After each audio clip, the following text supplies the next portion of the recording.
memegang nombor matrik P20241033-120.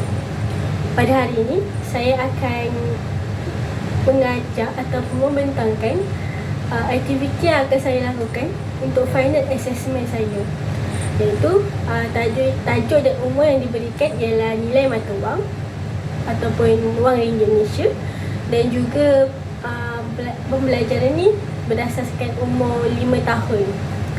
Jadinya tunjang yang saya gunakan untuk aktiviti saya ialah tunjang sains dan teknologi, dan juga standard pembelajaran yang saya gunakan adalah ada dua, iaitu yang pertama 4.1.2, iaitu menyusun nilai mengikut urutan. Yang kedua 4.1.3, menggunakan wang dalam pelbagai aktiviti. Untuk pengetahuan yang sedia ada pula, murid telah melihat dan menggunakan wang ringgit Malaysia dalam kehidupan seharian, seperti membeli barang, membeli makanan, membeli mainan, dan juga lain-lain lagi. Yang untuk hasil pembelajaran pula, yang pertama, mengenali pasti sekurang-kurangnya tiga jenis wang ringgit Malaysia mengikut warna yang berbeza dengan betul. Yang kedua, memadankan nilai wang dengan harga barang secara asas.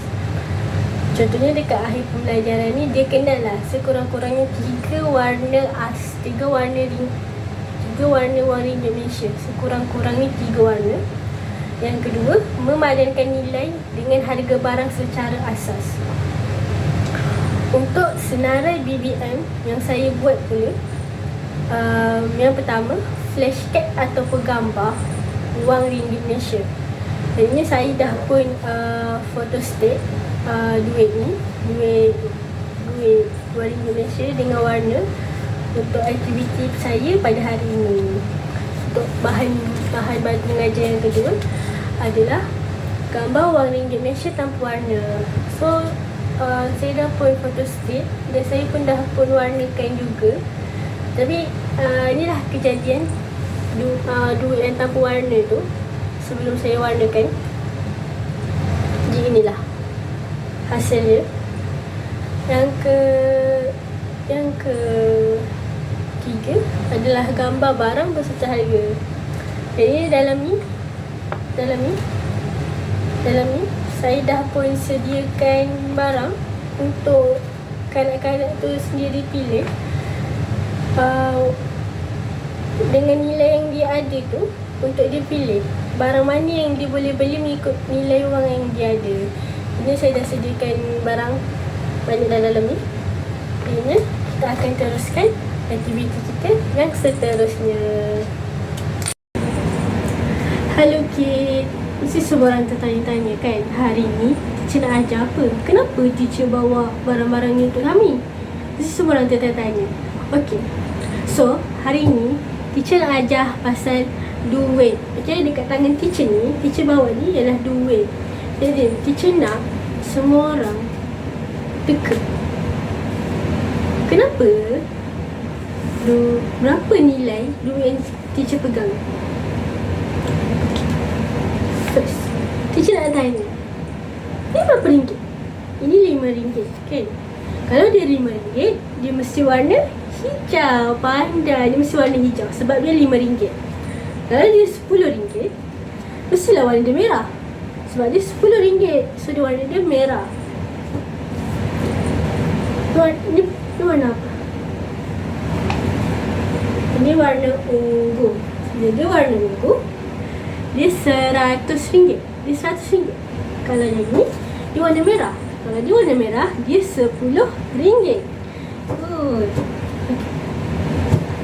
Ni mesti semua macam confused kan? Ni warna apa teacher? Ni dia RM20, tapi saya tak tahu ni warna apa. Ni warna kuning ke teacher? Bukan. Ini warna jingga. Okey? Ni warna jingga. Kalau dia RM20, dia warna jingga. Bukan warna kuning, bukan warna orange, tapi warna jingga. Jingga, okey? Jingga dengan orange tu ada warna yang sama, tapi dia agak berlainan sikit. Tapi dia actually sama je sebenarnya. Ni mesti yang kamu semua selalu dapat daripada parents kan, RM1. Yelah, so budak kecil kau mana boleh bawa duit banyak. Dia bawa RM1 je, mana boleh bawa 100 pergi sekolah, nanti hilang. Okay, so kalau RM1 dia mesti warna apa? Warna biru. Kalau dia RM1 dia mesti warna biru. Okay, last warna ni teacher pun susah juga untuk ingat, tapi teacher ingat dah sekarang. Ini warna biru, biru kelabu. Okay, kalau dia RM50 dia mesti warna biru kelabu. Okay, semua mesti dah ingat kan warna dengan nilai yang ditunjukkan. So lepas kita dah tahu nilai dan juga warna, apa lagi kita nak belajar? Tadi teacher tertanya-tanya, apa fungsi duit ni sebenarnya? Duit ni untuk apa? Kenapa kita kena ada duit? Kalau kita tak ada duit, kita tak boleh hidup ke? Mesti semua tertanya-tanya macam teacher, betul tak? So kita akan ke next activity.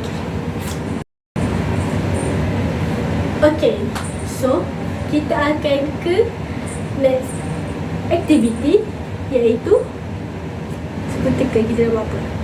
Tapi sebelum kita nak mewarna, kita akan belajar dulu untuk cari kedudukan nilai yang paling sikit dengan nilai yang paling banyak. Jadinya kita kenalah belajar sama-sama, betul tak? Macam mana nak tahu nilai duit tu daripada sikit sampai yang paling banyak. Okay, so dekat sini teacher ada RM1. Teacher ada RM1. Next, nilai yang paling banyak berapa ringgit? Mestilah RM5.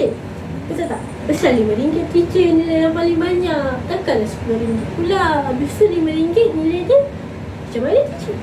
Jadinya RM1 nilai yang paling sikit. Yang kedua nilai yang lebih tinggi daripada RM1 ialah RM5. Okey, tapi sebab dia nilai tau, walaupun dia RM1 nilai yang paling kecil, tapi dia sangat minum. Kita boleh beli macam-macam. Kalau nak tahu kita boleh beli apa, kita kenalah buat aktiviti nanti. So kita kena belajar ni dulu. Lepas kita belajar ni, kita barulah boleh buat aktiviti yang lain. Betul tak? Okey, selepas RM5, nilai apa yang lagi banyak teacher? RM10.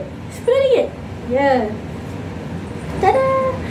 Lepas RM5, nilai yang paling banyak adalah RM10. Jadi RM10 adalah nilai yang banyak antara RM1 dan juga RM5. Lepas RM10 berapa ringgit? Lepas 10 berapa?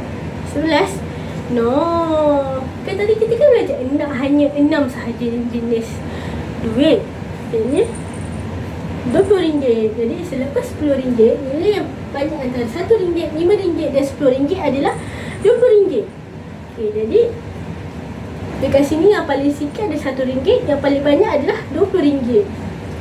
Jangan tertukar pula. RM1, RM5, RM10, RM20. Okey. Yang ini RM50.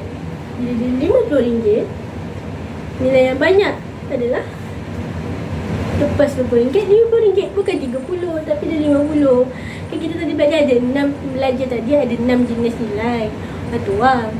Okay, jadi kita kena sebutlah yang 6 tu je. Kita tak boleh lah sebut yang macam 30 ke 40 ke. Sebab nilai tu tak ada. So RM50. Selepas RM1, RM5, RM10, RM20, kita ada RM50. Nilai yang paling banyak setakat ni. Tapi kita boleh masukkan 100. Apa ni? 100 ni adalah nilai yang paling banyak antara ni. Nilai ni banyak, tapi masih tak cukup untuk 100 ni. Jadinya 100 ni adalah nilai yang paling banyak. Okay, jadi kita tengok dekat sini. RM1. RM1, nilai yang paling sikit. Lepas RM1, RM5. Lepas RM5, RM10. Lepas RM10, RM20. Lepas RM20, RM50. Lepas RM50, RM100. Jadi ini ialah 6 ni kedudukan nilai yang kita kena tahu hari ni, yang kita kena belajar. Nilai mana yang paling sikit, nilai mana yang paling banyak. Jadi kita tahu. Jadi kalau teacher tanya nilai apa yang paling banyak, mestilah boleh jawab RM100. Betul tak? Kalau teacher tanya nilai apa yang paling besar ataupun paling sikit, mestilah kena jawab RM1. Betul tak? Jadinya kita kenalah alert. Nanti bila kita pergi kedai, tiba-tiba pakcik tu tanya, ni semua RM5. Tapi nanti kita bayar RM1. Tak boleh lah macam itu. Kita kena tahulah. Okey, kalau harga dia RM5, kita kena bayarlah RM5. Sebab kalau kita bayar RM1, sebab RM1 lagi kecil daripada RM5. Betul tak? Okey. Sekarang ni teacher nak semua teacher ada sediakan semua saya tu nak colour kan. Okey. So teacher ada duit. Teacher ada duit. Ada duit yang tak berwarna. Tadi kan kita dah belajar warna duit ikut nilai kan. So ni dekat tangan teacher ni ada duit yang tak ada warna. So teacher nak semua ambil seorang satu duit ni, tengok colour ikut nilai yang tadi kita dah belajar. Okey, contohlah teacher dapat RM1. Teacher dapat RM1. So teacher kena warna colour apa? Colour biru. Pandai. So teacher akan colour warna biru. Jadinya tak ada. Teacher dah colour warna biru sebab teacher dapat RM1. Kalau lah teacher dapat RM100, teacher kena colour warna apa? Warna ungu. Okey. So sekarang ni apa tak? Kan semua orang dah berwarna kan? Bila semua orang dah berwarna, inilah hasil macam ni. Okey, sekarang ni semua sekarang ni duduk dalam dua kumpulan. Kumpulan 1 dan kumpulan 2. Dan kumpulan 1 ada 5 orang. Okey, teacher dah pecahkan semua kepada dua kumpulan. Okey, bila dah dua kumpulan, dalam satu kumpulan teacher nak bekerjasama untuk susun duit yang semua ada ni dalam keadaan paling kecil ke paling banyak. Okey. Sekarang ni teacher nak semua susun duit ni daripada nilai yang paling kecil ke paling banyak. Okey. Okey, semua dah pandai untuk susun nilai yang paling kecil dan paling banyak. Good. Semua. Okey. So, lepas kita dah tahu nilai, kita dah tahu warna, kita dah pandai susun nilai daripada kecil ke besar, lepas ni kita nak buat apa pula? Mesti semua tertanya kan? So, untuk the next activity, kita tengok, okay? Okay. So, kita akan pergi ke aktiviti yang seterusnya, iaitu aktiviti apa? Aktiviti untuk kita bermain. Okay. Semua tanya kan, kita dah belajar dah apa tu warna, nilai daripada kecil sampai ke besar, fungsi duit. Semua tahu fungsi duit tu apa kan? Sudah semua dah tahu fungsi duit tu apa. Tapi boleh ke? Contohlah kan, teacher beli buku. Bila teacher beli buku, berapa ringgit teacher kena bayar? Takkanlah RM50. Kalau RM50, nanti banyak sangat. So harga buku tu baru RM5. Jadinya tak sesuai lah dengan nilai yang teacher bayar tu. Apa yang teacher beli dengan teacher bayar tak sesuai. Jadinya teacher kena belajar. Bila kita kena belajar, teacher dah buat satu aktiviti. Semua orang mesti seronok aktiviti sebab kita kena bermain. Okay. So, dapat tak ni?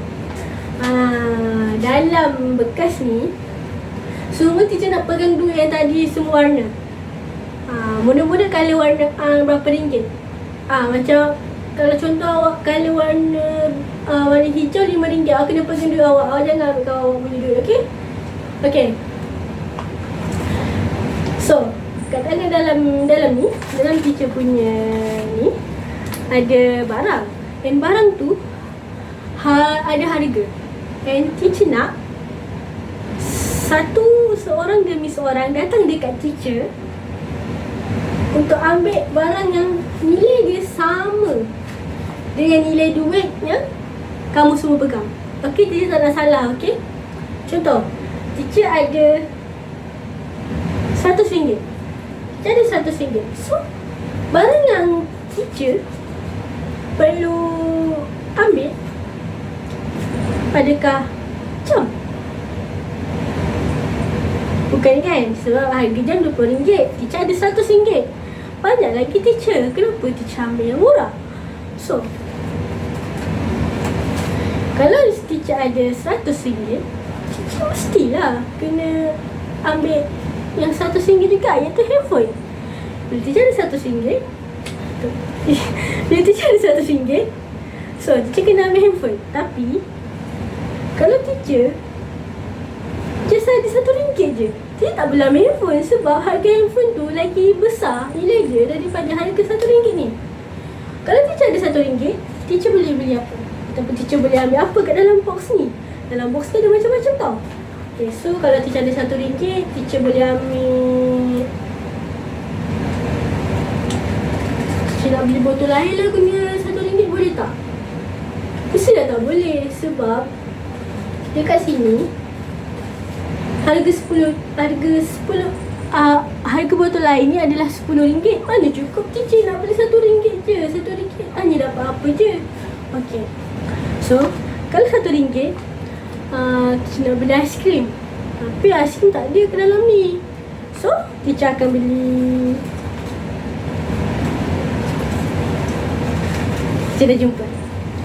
So kalau teacher ada RM1, teacher mestilah boleh beli gula-gula dapat RM1. Sedapnya gula-gula, teacher lapar. Okay. Okay. Bila teacher ada RM1, teacher boleh beli RM1. Teacher ada RM1, teacher boleh beli gula-gula je. Teacher tak boleh beli kasut, teacher tak boleh beli baju sebab harga dia RM1 je. Selain gula-gula, kita boleh beli jajan. Tapi jajan tu pun harga dia tak boleh melebihi daripada RM1. Okay? Okay, last.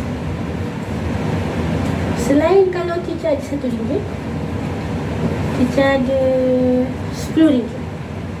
Kalau teacher ada RM10, teacher boleh beli apa? Teacher bolehlah beli gula-gula kan? Sebab harga gula-gula kan RM1. Tapi kalau teacher beli RM1, teacher kena belilah 10 biji gula-gula. Tak boleh beli satu je, mubazir namanya. Nanti teacher rugilah kalau teacher beli satu gula-gula je. And then dalam kotak ni teacher akan pilih barang dengan RM10, teacher boleh beli apa? Okay,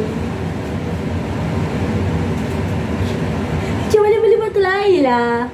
So dengan harga RM10, teacher barulah boleh beli botol air. Tadi nak beli botol air harga nilai RM2 mana boleh, tak cukup. So bila teacher dah ada RM10, teacher dah boleh beli botol air.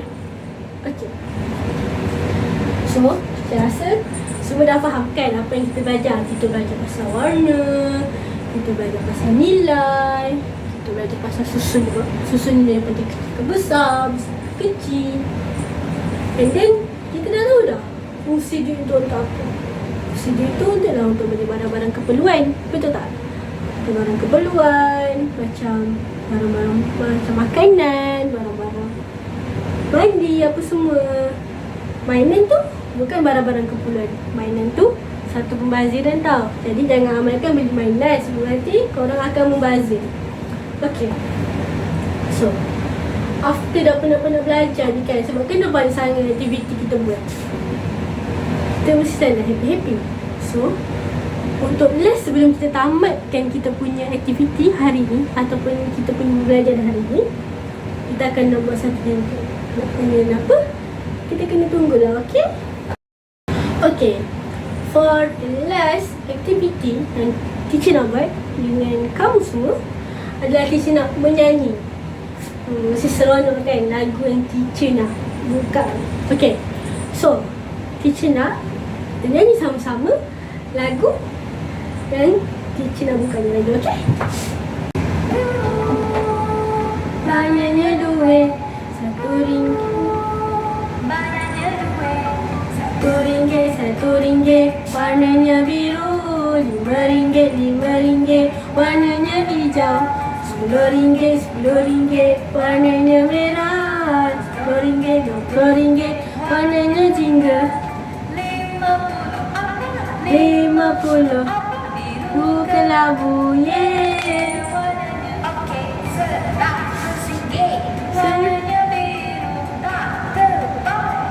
warnanya go. RM10 warnanya biru. RM5 warnanya hijau. RM10 warnanya merah. RM20 warnanya 50 apa? Buka labunya. Warnanya okey. RM100 warnanya biru. Tak betul. Warnanya ungu, okey. Okey. So, ini adalah aktiviti kita dan pembelajaran kita pada hari ini. So, kita harap aktiviti ini bermanfaat kepada kamu semua. So, kalau hari ini kita dah belajar pasal duit, so next kita nak belajar pasal apa? Kita akan tamatkan kita punya pembelajaran pada hari ini. Bye. Assalamualaikum. Untuk menjawab pertanyaan yang ada dalam soalan tentang perkembangan yang saya dapat daripada aktiviti yang saya jalankan. Yang pertama, perkembangan kognitif. Kenapa saya cakap perkembangan kognitif?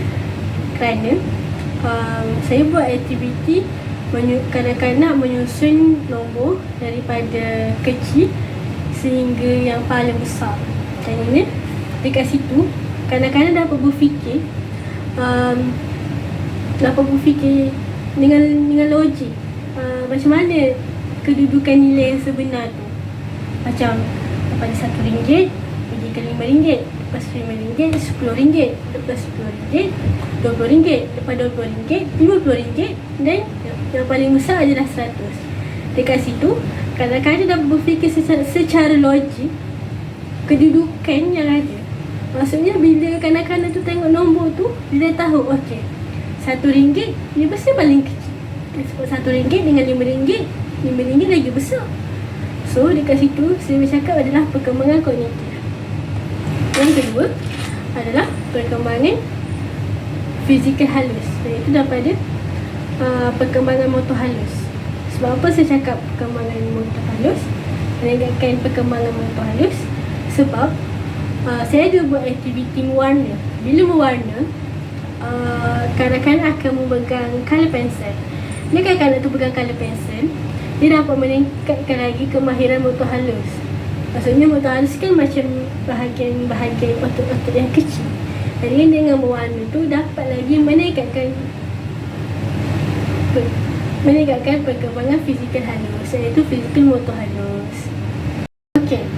Untuk perancangan dan juga pelaksanaan pengurusan bilik darjah, untuk sebelum saya melakukan aktiviti, yang pertama saya akan menyediakan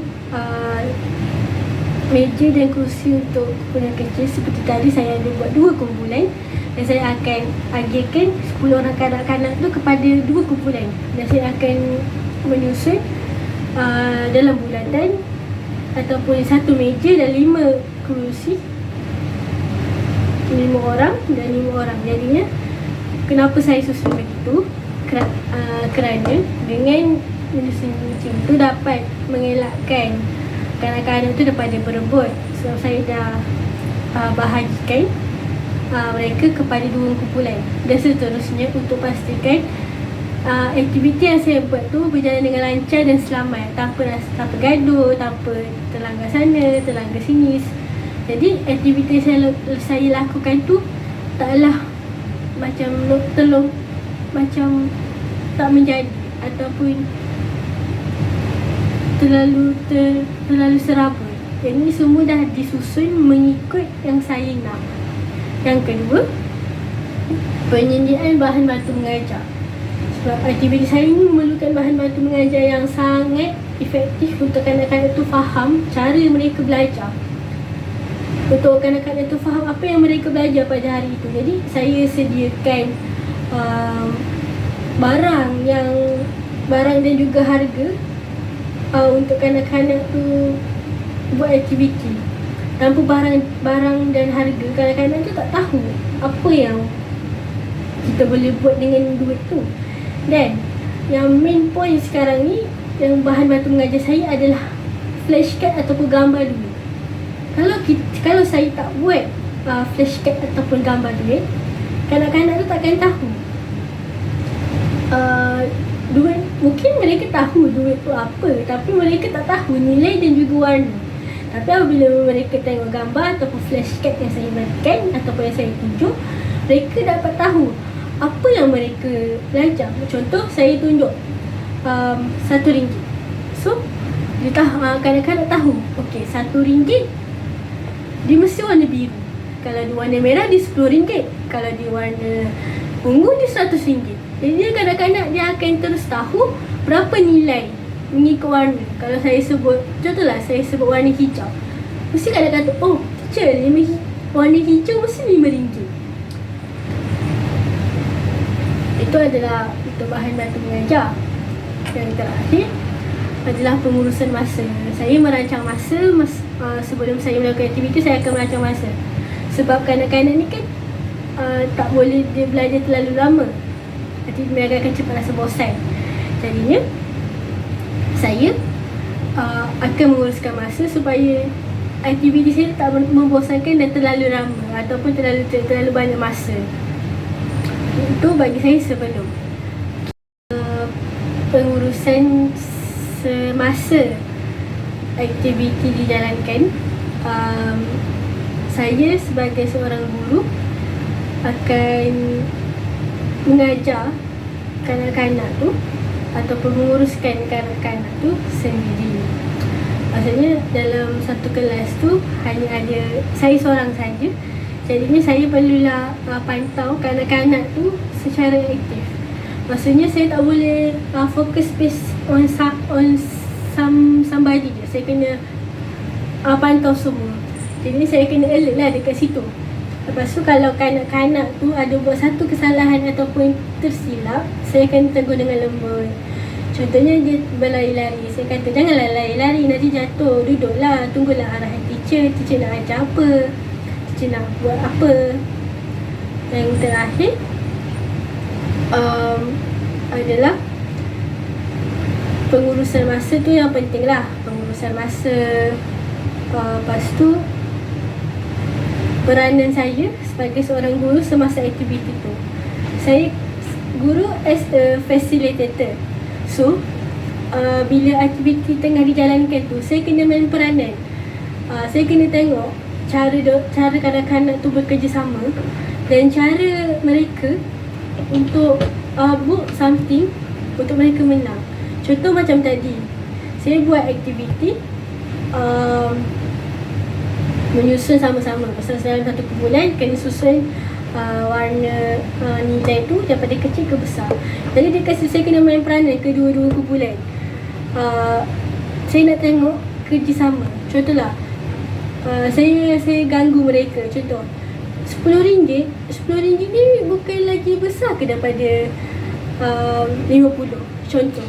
Jadinya saya akan buat macam kanak-kanak tu berfikir, salah ni teacher, RM10 lagi kecil daripada RM50.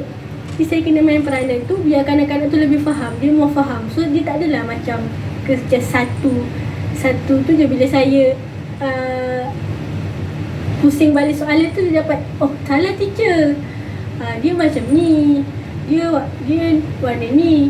Oh contohlah, saya bagi soalan, saya tanya, bukan ke warna hijau ni RM20? Dia akan terus jawab, tak teacher, warna hijau ni RM5. Kalau RM20 dia warna jingga. Saya tanya, sesuai ke kalau beli jam bayar dengan RM1? Tak sesuai teacher, sebab harga jam RM20. So jadi dekat situ kanak-kanak tu dapat tahu, dan at the same time saya pun tahu yang kanak-kanak tu faham apa yang cuba saya sampaikan. Jadi itulah pengurusan saya semasa aktiviti yang saya jalankan. Ini teori yang saya rasa sesuai dengan aktiviti yang saya jalankan ni adalah teori Jean Piaget. bila kita tahu Jean Piaget ni kan mesti teori tentang kognitif kan. Yang kognitif yang dia ada juga tentang interaksi sosial. So bila kognitif ni kita mestilah tahu dia berfikir. Bila dia berfikir, jadi kita macam bila aktiviti ni berfikir. So Jean Piaget ni, teori Jean Piaget sangat sesuai dengan aktiviti saya. Sebab apa? Sebab first saya minta kanak-kanak tu untuk warna. Dia kena berfikir, okay, warna merah ni berapa ringgit? 10 ringgit ni warna apa? 5 ringgit ni warna apa? Warna jin ni warna apa? Dia berfikir. And then lepas saya suruh mereka warna, saya suruh mereka menyusun. Di situ pun kadang-kadang berfikir secara logik. Okay, 1 ringgit ni dia lagi kecil daripada 5 ringgit. So dia kena pergi dekat depan. Lepas 1 ringgit, 5 ringgit dan seterusnya. Dan kenapa saya cakap aktiviti saya ni berdasarkan teori Jean Piaget? Sebab aktiviti saya ni mengelibatkan pengalaman. Mereka mungkin ada pengalaman dengan duit. Dan mereka juga berpengalaman memegang duit. Maksudnya kadang-kadang tu pernah lah macam parents mereka bagi dalam 5 ringgit. Okay, boleh beli apa-apa je dengan harga 5 ringgit. Dan bila kita cakap Jean Piaget, kognitif dan interaksi sosial. Dan interaksi sosial ni kita tahu kadang-kadang tu berinteraksi antara satu sama lain ataupun berinteraksi dengan guru. So dalam aktiviti saya ada buat macam aktiviti jual beli. Tapi dia tak terlalu aktiviti jual beli. Dia macam just nak menyampaikan nilai yang dia ada tu dengan barang yang dia boleh beli. Maksudnya dia tak boleh beli lebih ataupun dia beli kurang. So dekat situ pun kita boleh tahu yang kanak-kanak tu boleh berinteraksi. Macam, teacher, RM10 ni boleh ke kita beli kasut? Tak boleh, sebab kasut harga dia RM50. Jadi kita tak boleh beli kasut dengan harga RM10. Kat sini dia boleh fikir logik. Oh, kalau saya ada RM10, saya tak boleh beli kasut sebab kasut tu harga RM50. Lepas tu bila mereka fikir logik, mereka akan buat keputusan sendiri. So bila kadang-kadang tu buat keputusan sendiri, so dia tahu yang RM1 hanya boleh beli untuk gula-gula je. Macam RM50 kita boleh beli kasut, kita boleh beli beg, kita boleh beli topi, so macam-macam kita boleh beli. Jadi bagi saya teori yang sesuai untuk aktiviti saya pada hari ini adalah Jean Piaget.